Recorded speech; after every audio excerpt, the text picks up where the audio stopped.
Здравствуйте, дорогие друзья! Приветствую вас на канале Планета Знаний. В данном плейлисте представляю вашему вниманию произведение полностью на английском языке, без перевода. Вы можете слушать данный плейлист, можете читать вместе со мной. Это поможет вам в улучшении навыка аудирования, восприятия английской речи на слух, а также поможет в постановке произношения и улучшит скорость чтения. Книги мы будем читать из серии «Английский клуб». Эти же книги, но с переводом, вы сможете найти у меня на канале в плейлисте «Английский язык», «Английский клуб. Домашнее чтение». Ну а мы начинаем. Сегодня мы с вами будем читать книгу, которая относится к уровню beginner, то есть начальный уровень. Автор Юлия Пучкова. Называется произведение «Дневник Ника и Пэт». По-английски это будет Nick and Pet's Diary. Nick and Pet's Diary. Поехали.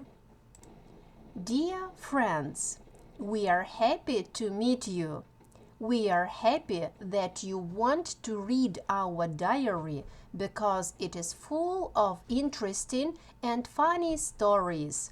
They are all from our life. We all have got problems. Some of them are big and some are small.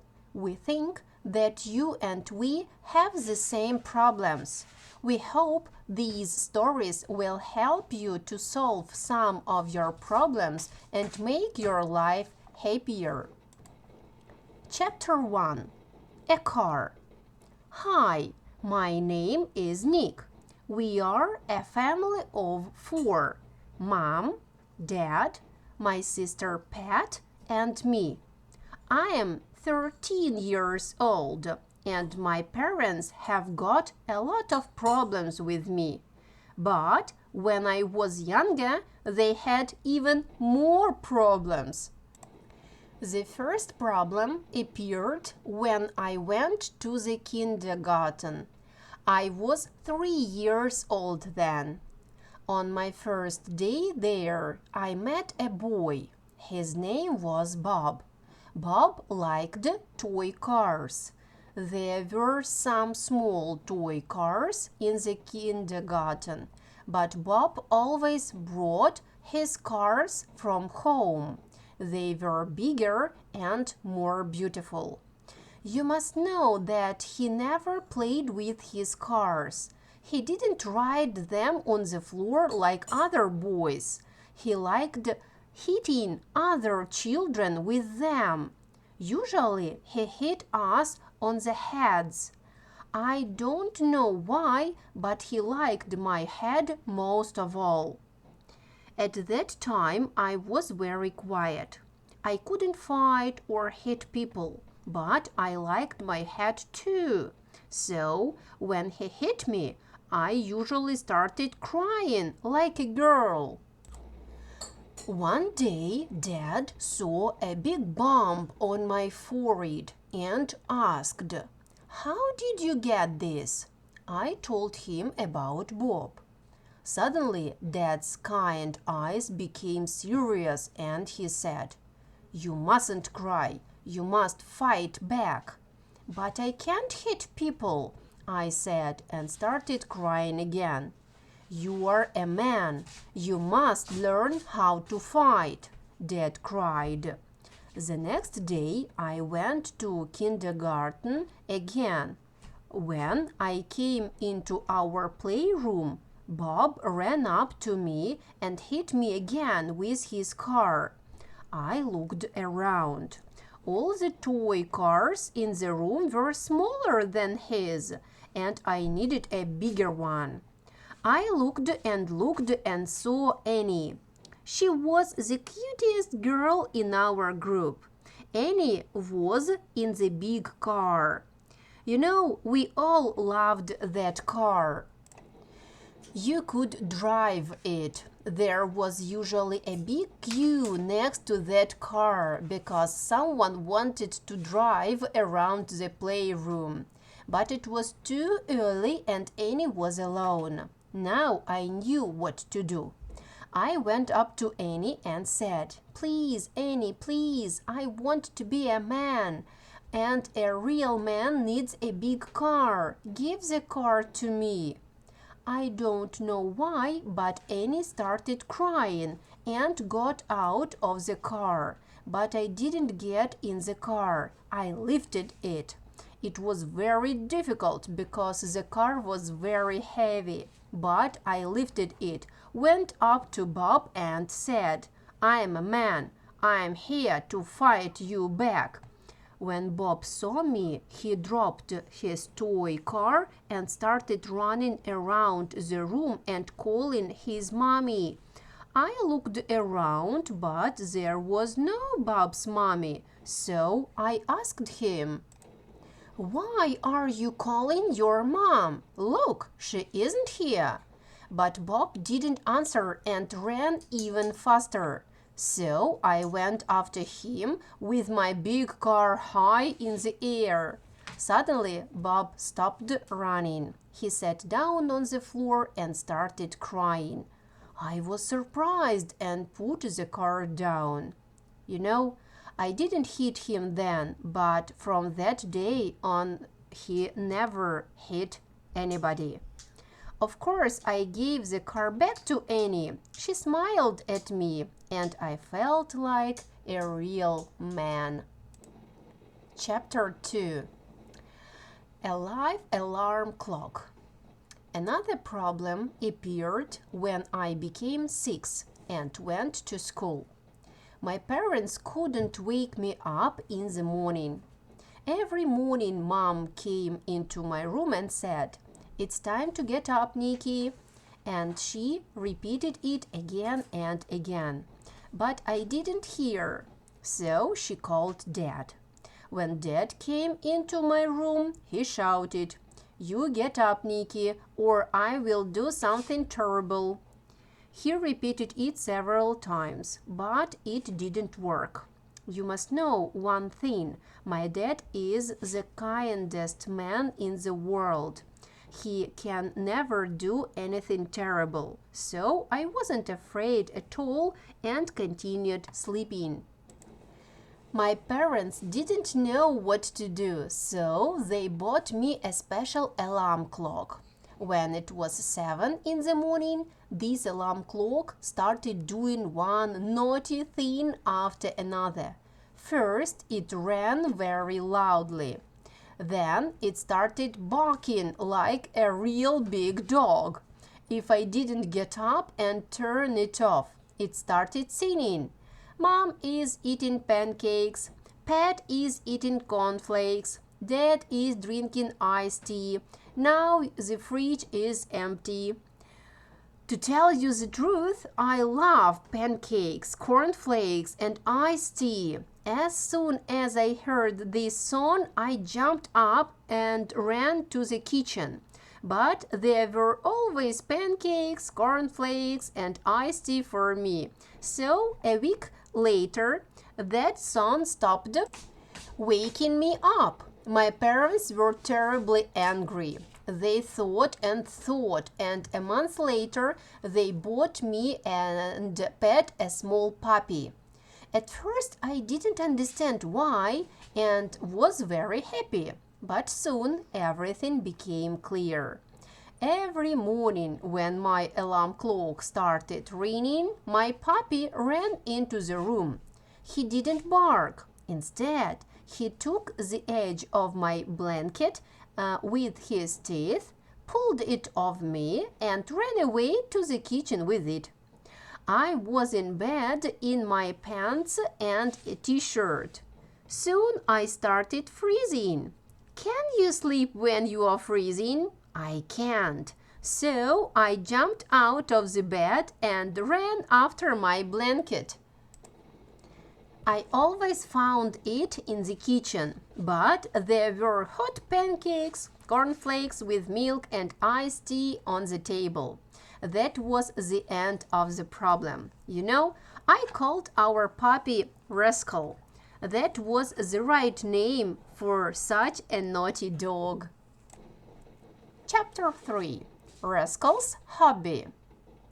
Rascal was a naughty but funny puppy. When he became a year old, he took up a hobby. He started collecting our slippers. Every evening we left them on the floor next to the beds. Every morning we found them around Rascal, under Rascal, and of course in Rascal's mouth. We started closing the doors of our rooms at nights, but it didn't help. Now we could find the slippers in the morning, but every afternoon when we came home, Rascal had all of them on his rug. Then Mom said to us, "When you leave the house, put your slippers in the drawer." We did it, but it didn't help either. Rascal hunted our slippers. When one of us took off their slippers to climb a chair or walk on the carpet, Rascal was already there. He stole the slippers and ran to his rug. It was a real battle for slippers, and we always lost. Mom was in horror. You see, when our slippers came out of Rascal's mouth, they usually had big holes in them. So poor Mom bought us new slippers. And soon Rascal had a really big collection. Dad went to a pet shop and bought some toys for dogs. They were rubber bones and rattles that looked like fish. But Rascal didn't want to play with his toys. He loved slippers. He slept with slippers, he ate slippers, and he played with slippers. "You are a rascal," Mom often said to him. He agreed and made holes in a new slipper. One evening we decided to think what to do. We sat down around the table in the kitchen, and Mom said, "It's terrible. I buy 4 new pairs of slippers every month, and they aren't cheap." "Let's find a cat for him," said Dad. "Then he will forget about slippers and hunt the cat." "What are you saying, Ben?" cried Mom. "It's your horror films. You are getting so cruel." "Mommy," said Pat, "let's buy Rascal his own slippers. I think he's angry because we all have got ones, and he hasn't." "Great!" cried Mom. "Don't you think that he has already got too many?" And she pointed to Rascal, who was asleep on a heap of slippers. "What about buying another puppy? I think it's boring to stay alone in the house half a day," said I. "Then Rascal will always have a friend to play with." Mom and Dad looked at me in surprise, but Pat jumped up and clapped her hands. "Nikki, you're great! It's a brilliant idea!" Now Mom and Dad looked at each other. "It's an idea," said Mom, "but aren't 2 dogs too many?" "One for Nick and one for me," smiled Pat. "Both for me," sighed Dad. "I will take them for a walk, but it's okay with me." "Hooray!" cried Pat and I. Now we looked at Mom. "Okay," she said at last.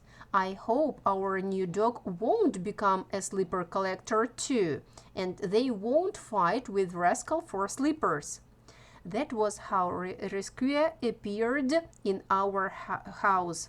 You know, I was right. As soon as Rascal saw Rescue, he forgot about slippers forever. Chapter 4. Pat and Milk. Hi, my name is Pat. It is short from Patsy.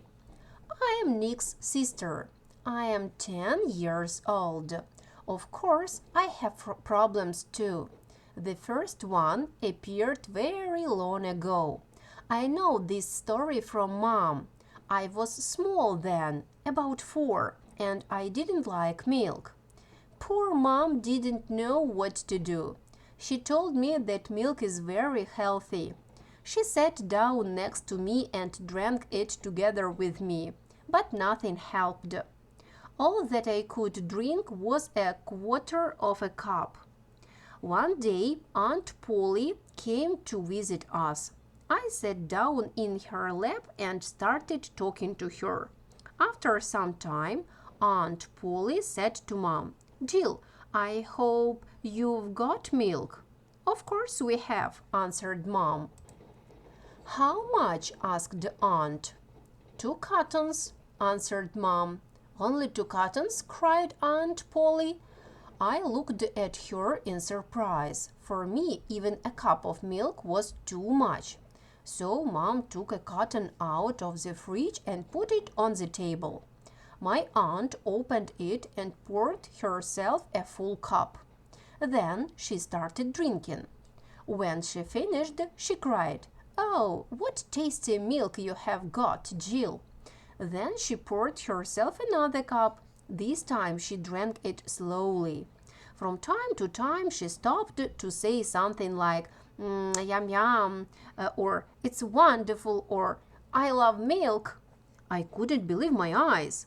Aunt Polly drank 1 cup after another and stopped only when the carton was empty. "I am not full," said Aunt. "Give me the other carton." She looked at me and added, "I hope Pet doesn't like milk." I felt that something was wrong. Aunt Polly wanted to drink all our milk. She even wanted to drink my quarter of a cup. I wasn't a greedy girl, but at that moment I felt really greedy. I looked at my aunt with angry eyes and shouted, "Yes, I love milk. I drink half a carton every day." "No, it can't be," said Aunt. "And even if it's true, I'm your guest. I'm sure you will share your milk with me." "No," I cried angrily, "I won't. You already have a whole carton of milk in your stomach. If you drink another cup, you will burst, and I won't have an aunt." "You are wrong," said she angrily. "I know that my stomach is only half full." And with these words, she took the other carton. I caught her hand and cried, "No! If you want to burst, go home and do it there. I don't want Mom to clean the kitchen for the rest of the day." "But I love milk," cried Aunt Polly. "I love it too," I lied. "Do you?" She looked surprised. "Then prove it." So I asked Mom to pour me a full cup. I drank it very slowly. From time to time I stopped and said, "Yum yum," or "It's wonderful," or "I love milk." And a strange thing happened. Suddenly I felt that I really liked its taste. So when I finished, I put out my cup and said to Mom, "I would like another cup," and this time I didn't lie. Now I know that it was a trick. Mom and Aunt Polly planned it together, but I am not angry because now I love milk. Chapter 5. Nick's Love Story. This happened when I was 9 years old. There is a girl in my class. She is called Helen. She is very pretty, slim with dark hair and blue-green eyes. 4 years ago, I fell in love with her, but it was half of the problem. The other half was Peter, because he also fell in love with Helen. Every day after school we went after her to the bus stop, got on the bus and traveled to her house. There we got off and walked after her to her door. After that we fought with Peter and then went home together. It continued all the autumn and all the winter. But one day our teacher, Miss Eleanor Maylee, we called her Email, saw us on the bus. We didn't see her. She got off with us and went after us to Helen's house. When we started fighting, she ran up to us and shouted, "Stop fighting, or I'll tell your parents." Of course, we didn't stop, and she kept her promise. She phoned our parents. That evening, I had a serious talk with Dad. "Now I know why you come home with a black eye or a bump every day," he said. I didn't say a word. "So you lied to us. You didn't fall in the street and nobody dropped the oranges on your head from the balcony." I was silent. So Dad looked into my eyes and asked, "Do you really love her?" I looked down and nodded silently. "And does Pete?" I nodded again. "But why don't you ask Helen which of you she loves?" Then I looked at Dad and said, "Helen isn't a good pupil. She usually gets bad marks." "Does it matter to you?" asked Dad in surprise. "Of course not, but we aren't sure that she will give us the right answer. At the lesson she never does." I didn't understand why, but Dad started laughing very loudly. I don't remember how we fell out of laugh, but after we did, Peter and I became best friends, and we always went home together. Chapter 6. Defending Pet. A. When I was in the kindergarten, there was a girl in our group. Her name was Lucy. I don't know why, but she didn't like me. Every day she came up to me and said something bad. She teased me from morning till evening. She knew a lot of rhymes. Usually it was something like this: "You are fat, silly pet," or "When Pet is crying, all flies are dying," or "Pet blows her nose right into her clothes." B. You must know that I wasn't fat and I never cried because of Lucy. Also, I always had a handkerchief with me. I was a slim and neat girl. The problem was that I didn't know any rhymes like hers, so I didn't answer her. I always walked away and continued playing with some toys. But that made things only worse. She usually got angrier, went after me, and teased me again and again. It was terrible. I didn't cry, but I felt very sad. Then I told everything to Mom. When Mom heard about my problem, she asked, "Why didn't you tell me about it long ago?" "But how could you help me?" I asked. "I could go to the kindergarten and talk to Lucy." "No," I said. "Don't do that. You are big and Lucy is small. It is unfair." Mom looked at me. There was a kind smile in her eyes. "You're a good girl," she said. Then Mom thought a moment and suddenly cried, "I know how I will help you." With these words, she took a piece of paper and started writing something. "What are you writing?" I asked. "Be quiet, please," said Mom and continued writing. So I took my dolls and went to my bedroom. There I started playing and soon forgot about Lucy. 15 minutes passed and Mom ran into my room with her piece of paper. She lifted it to her eyes and read, "Lucy's tongue is so long. When she goes, it touches her toes. Lucy's big mouth is the size of the house. When Lucy talks, it's like the bark of dogs." "Mom," I said, "do you think I can say this to Lucy?" "You must," Mom cried. "It's wrong to tease people, but it's right to defend yourself."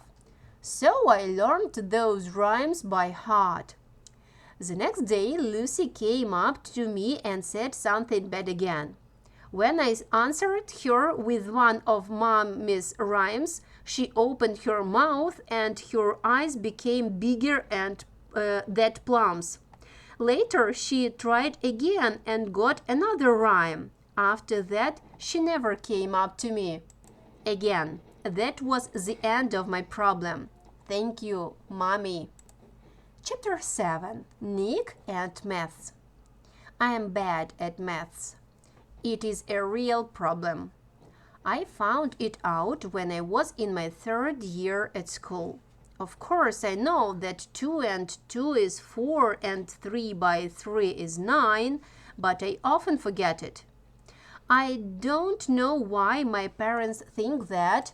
It is strange. For example, all students know that they must do their homework and bring their notebooks to school, but many of them forget to do it. Nobody thinks that it is strange. It is just normal. When my parents understood that I had this problem, Dad decided to help me. He sat next to me and started telling me what to do. So we did a sum. Then he told me to do another sum without his help. I did it, but the answer was wrong. Dad pointed to my mistake and asked me to do a new sum, but I made a mistake again. Then a terrible thing happened. Dad, the kindest man in the world, became white, then red, and finally he shouted, "What's the matter with you? Don't you know that 2 and 2 is 4? I looked at him in surprise and said, "I even know that 7 and 7 is 14. Why then do you make silly mistakes?" "I don't know," I answered. "I think I forget it when I do sums." "Look at him. He forgets it." Dad shouted angrily. "When I was your age, I didn't forget anything. When I was your age, I did sums much better than you. When I was your age, I looked in the book and thought about maths. When I was your age, And he continued telling me about wonderful things that he could do when he was my age. You know, I am quite a kind boy, but this was too much. I didn't make mistakes for fun. It was my problem, even my tragedy, and Dad, the kindest man in the world, looked like a boiling kettle and said things that hurt me. I couldn't answer back because I couldn't say, "When I was your age, So I thought a little and then said angrily, "When I am your age, I won't be bald." Suddenly Dad stopped his speech, opened his mouth, and looked at me in surprise. "Why are you so sure?" he asked after a moment. "It's because I've got Mom's wavy black hair and not yours." Here Dad became sad and silent. He stood up and left the room. Soon Mom came into my room. I looked at her thick hair and said, "It's unfair. You want to tell me about the times when you were my age, and I have nothing to say because you've got long thick hair." Mom thought that I had a temperature and touched my forehead. But I was okay, and we started doing sums together. And you know, Mom didn't shout at me. She only said that when she was my age, she was bad at maths too. Chapter 8. Pet's first book. When I was very small, my parents read books to me in the evening. Nick could already read, so he read to himself. Then Mom started teaching me to read. When I became 6, I could read too, but I didn't want to read books myself.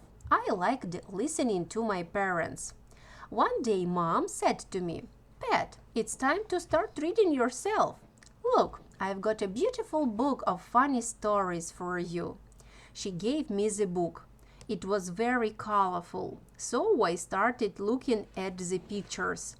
Later, Mom came up to me and asked, "Do you like the book?" I looked at Mom and answered, "I like the pictures," and added, Please read it to me. I like how you change your voice. Your princesses have beautiful voices. Your princes have brave voices. And your witches have scary voices. I can't change my voice like you. Okay, Mom agreed. But it's the last time. So Mom read me the first 3 pages and it was very interesting. I asked her to go on, but she said she was very busy. The next day I asked Mom to continue reading, but she said, "No, dear, you must read yourself." "Why can't you read to me?" I cried. Is it so difficult?" "If it's easy, why can't you read yourself?" asked Mom. "I told you why," I answered angrily. "But if you have no time for me, I'll ask Dad." So I went to Dad and he agreed to read to me. Dad never changed his voice, so his stories sounded more boring than Mom's. But I didn't want to read myself, so I was happy with Dad's voice. He stopped at the 6th page. Later that night, Mom talked to Dad. They talked a long time. I couldn't hear the words, but I could hear their voices. The next evening, I ran to Dad and asked him to read the story up to the end. But as soon as he opened his mouth, he said a word. I looked at him in horror. "I'm sorry," barked Dad in a strange voice, "but I've got a sore throat. I can't read today." Then I tried to ask Mom, but she started coughing. It was strange. Both my parents were ill, and Nick couldn't read to me because he had a lot of homework. So I went to bed without reading. The next day, my parents were still ill. 3 days passed. I was very angry and upset.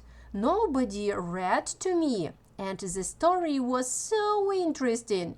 So on the 5th day, I took the book and sat down on the sofa and opened it. I looked at the picture on the 6th page. There were 3 dirty boys and a white dog. I looked at the next. It looked so big. There were a lot of words, and some of them were very long. "Oh no," I cried, and put the book on the table. Suddenly Nicky came into the room. He took my book, opened it, found the picture of the 3 boys, whistled and started reading to himself. When he finished, he started laughing. He even fell down on the sofa and continued laughing. "Nicky," I cried, "what happens in the end?" "I'm sorry, sister, but I must do my homework, and then I'm going to the sports club." "Read yourself." To tell you the truth, I was terribly angry. I lay down on the sofa and started crying. I wanted to know the story, and nobody wanted to help me. I could hear Mom's coughing and Dad's barking in the next door. "Great," I shouted. "Nobody in this hospital can read to me, and I want to know the story up to the end, and I will know." With bright eyes, I opened the book at page 6 and started reading. Now I don't remember the ending of that story, but I remember the ending of a story about a lazy girl who didn't want to read. The girl loved the story and read all the other stories in the book. Then she went to her poor parents and told them the stories. And magic happened. Suddenly, Mom stopped coughing and Dad found his voice. Chapter 9. A surprise for Nick. This happened last summer. Our science teacher told us to find a bird's nest in the forest or garden. He asked us to watch the bird's eggs. He wanted us to see how chicks appeared out of eggs and how their parents fed them. Also, he told us to write down what we saw. In June, we went to Granny, who lived in the country. As soon as I came, I started looking for a nest. I couldn't find one and I was sad. Gran and I went to the forest, but we didn't find any nest there either. And it was a real problem. Then I had a brilliant idea. I decided to make a nest myself. I took a lot of thin twigs, dry grass, and started working. It was a hard job, but 3 days later I had a wonderful big nest. Of course, I didn't have any teachers or feathers or fluff, but Granny gave me a pillow and I cut it and took out the feathers. Then I put them inside the nest. Now it was soft and cozy. It was ready for birds. The next day, I chose a tall tree, took a ladder and started climbing with the nest in my right hand. Then I found a thick branch with a lot of thin twigs. I put my nest there and climbed down. I was very happy and proud. That night I went to bed very early. I wanted to get up early and look at my nest. The next morning, as soon as I got up, I ran to the tree, but there were no birds. I was very sad, but Granny said, "Don't be upset. Birds don't know about your nest yet. They will come soon. You must wait." I waited 3 days. On the 4th morning, I ran out and saw that there was something gray in the nest. I was so happy. Now my nest was a real home for some gray birds. I wanted to watch them, so I took my binoculars to see them better. When I looked through the binoculars, I cried in horror. Pat was next to me. She took my binoculars, looked through them and started laughing. But for me, it wasn't funny at all. There, in my wonderful nest, were no birds. There was our neighbor's fat cat. It just fitted in the nest and was fast asleep. That was the end of my nest building activities. I didn't want to get a bad mark for the science task, so I took a photo with the cat in it. In September, I brought the photo to school. When my science teacher saw the photo, he started laughing and almost fell off the chair. When he stopped, I said, "Don't give me a bad mark, please. I wanted birds to live there, not him." "I believe you," smiled the teacher. "Let's send this photo to an animal magazine." I agreed, and 2 months later, I got the first prize in the magazine contest that was called Naughty Animals. Chapter 10. Pat is an actress. Last year, I wanted to be an actress. It was my dream. I am very good at copying other people's voices and manners. But when I told my parents about my dream, they didn't want to hear that. Dad said, "All girls of your age wish to be actresses." And Mom added, "To become a good actress, you must have a talent. Nobody needs bad actresses because there are already lots of them." Then I cried, "But I have a talent. I'm very talented. All my classmates think so." But my parents didn't want to listen. I was very angry and upset. But then I had a brilliant idea. Later in the day, Mom asked me to buy some bread. I did the shopping and on my way back went to my friend Sam, short for Samantha. There I put on a black wig, big dark sunglasses and changed my clothes. Also, I put on a skirt. The skirt was the most important thing because I never wear skirts. Sam also glued long plastic nails over mine. Then Sam and I went to my parents. Sam rang the doorbell and Mom opened the door. "Hi, Mrs. Sparks," said Sam. "Hello, Sam," said Mom. "Hi," I said. "This is our new classmate, Beth," said Sam and pointed to me. "Hi, nice to meet you," said Mom. "You know, Beth is very famous. That's why she is wearing sunglasses," explained Beth. "Wow!" Mom looked surprised. "Come in, girls. Pat must be back soon. While we are waiting for her, let's have some tea." So we went to the kitchen. Sam started helping Mom to lay the table, and I sat down on a chair. "Well, Beth, where are you from?" asked Mom.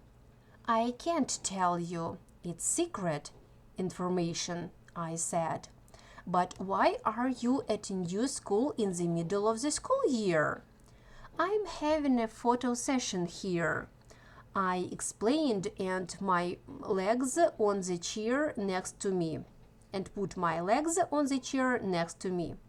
Mom's eyes became very big, but she didn't say nothing. I always put my legs on a chair because nobody can see them under the table, and they're so beautiful. It's silly to hide them, I smiled. "And don't ask me to help you lay the table." With these words, I put my left hand on my left knee, and Mom could see my fingers with long green nails. "Oh God," cried Mom, "have you got green nails on your toes too?" "Of course," I said, and kicked off the shoes. "And my teeth are perfect," I added with a sweet smile, "because they are false." "False teeth at your age?" cried Mom and covered her mouth in horror. "I mustn't do that," I said, "but you're so nice. Would you like to see my eyes?" "No, no!" shouted Mom, jumped up and knocked down the chair. Then she smiled at me and said, "I hope your eyes are your eyes." I didn't say anything. I simply took off my sunglasses. At first, Mom's eyes became angry, but it was only a moment. Mom looked at me a long time. Then she came up to me, took off my wig, and started laughing. Sam and I laughed too. Suddenly, Mom stopped laughing and said seriously, "You never ever talk to me about actresses. I don't want to have Beth instead of Pat. You know, at first I wanted to cry, but then I thought about Mom's words and decided that I didn't want to become Beth either. And that was the end of my problem." Chapter 11. A Cure for Pat. All my life I was afraid of spiders. When I saw one, I always screamed and ran away. But last summer, everything changed. It was my birthday. Dad and Niki gave me a microscope, and Mom gave me some beautiful clothes. Of course, I took the microscope and started looking at everything through it. I looked at seeds, hairs, even at dust. It was very interesting. In the evening, Mom asked me to try on my new clothes. She wanted to see how I looked in them. "I bought them because I liked these small pink flowers," said Mom. I looked at the clothes. They were trousers, shorts, and a t-shirt. Also, there was a handbag. They all were dark gray with small pink flowers. I put on the trousers and the t-shirt. I came up to the mirror and looked in. I smiled because I looked great. But then I saw something. I looked in the mirror again and screamed in horror. Those pink flowers weren't flowers at all. They were small spiders. Spiders were all over my clothes. My mom heard me and ran into the room. "What's the matter, dear?" she asked. "Mom, look!" I cried. "They are spiders!" "Spiders?" said Mom in surprise. "Yes, these are not flowers, they are spiders." I pointed to the small pink things on my t-shirt. "Oh no!" cried Mom. She looked very upset. "Okay," Mom sighed. "Take them off and I'll take them back to the shop." I looked in the mirror again. I looked so cute in my spider t-shirt and trousers.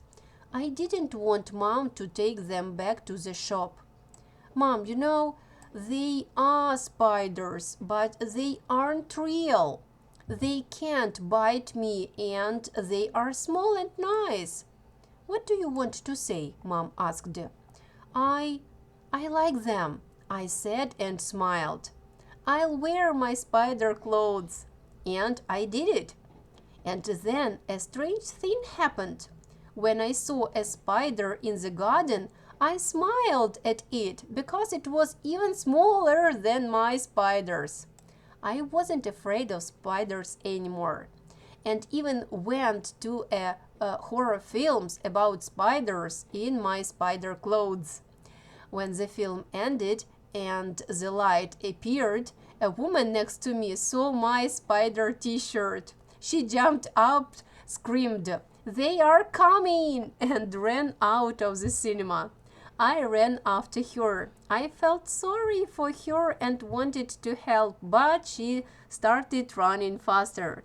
So I cried, "But buy clothes with spiders and put them on." The woman heard my words, but she didn't thank me for my advice. She screamed like an ambulance and disappeared behind the houses. Poor woman, why didn't she want to listen to me? Chapter 12. Patsy or Patrick? Now you know that I had problems when I was very small, and I still have got some problems. But there is the biggest problem. All my friends are boys, and I would like to be a boy too. Boys can climb trees and fences, they can make faces and say bad words, and nobody scolds them for that. But if I start climbing trees or making faces, Mom always says, "Pat, you're a girl, you mustn't behave like that. You must be quiet and polite." But I don't want to be quiet. I want to be noisy. Yesterday, we talked with Mom about it. "Pat, there are holes in your trousers," Mom said angrily. "I know," I said. "Why have they got holes?" asked Mom. "Because I climbed trees with boys," I answered. "But you're a girl. Girls mustn't climb trees," Mom said. "But I did, and I climbed fences too." "Oh no!" cried Mom in horror. "And I made faces at Jane." "No, Pat." Mom's eyes became big like plates. This time I got really angry. "Why can't girls do what boys can?" I cried. Said Mom, "I think because girls have got other games to play. You can play with dolls, you can hopscotch or skip." "First, these games are boring," I said. "Second, it's unfair. It's not my fault that I'm a girl. If I mustn't climb trees, I don't want to be a girl anymore. Call me Patrick. Buy me baggy trousers." baggy trousers, and boy's shirt and a baseball cap. And I'll be a boy, said Mom again, and she became very quiet. I put my hands in the pockets, made an angry face, and started whistling. Pat, what are you doing? Cried Mom in horror. I'm rehearsing, I answered. But Mom started, if I let you climb trees and fences, will you promise not to put your hands in the pockets or whistle? Okay, I agreed. Then I can come home in dirty trousers with holes? Sometimes, sighed Mom. And can I make faces at Jen? I asked. Only at Jen, agreed Mom. And you won't scold me? I promise I won't. Mom sighed again. Yes, I cried and took my hands out of the pockets. Then I stay a girl. Thank you, Mom. This was how my biggest problem disappeared. We know that we will have new problems. Some of them will be serious and some will not. But we also know that if we can't solve them ourselves, there are parents or grandparents, aunts or uncles, teachers or other grown-ups who will always help us to find a way out. Best wishes, Nick and Pat. Друзья, спасибо, что послушали истории Ника и Пэт из их дневника. Надеюсь, они вам понравились. А мы переходим к чтению других историй.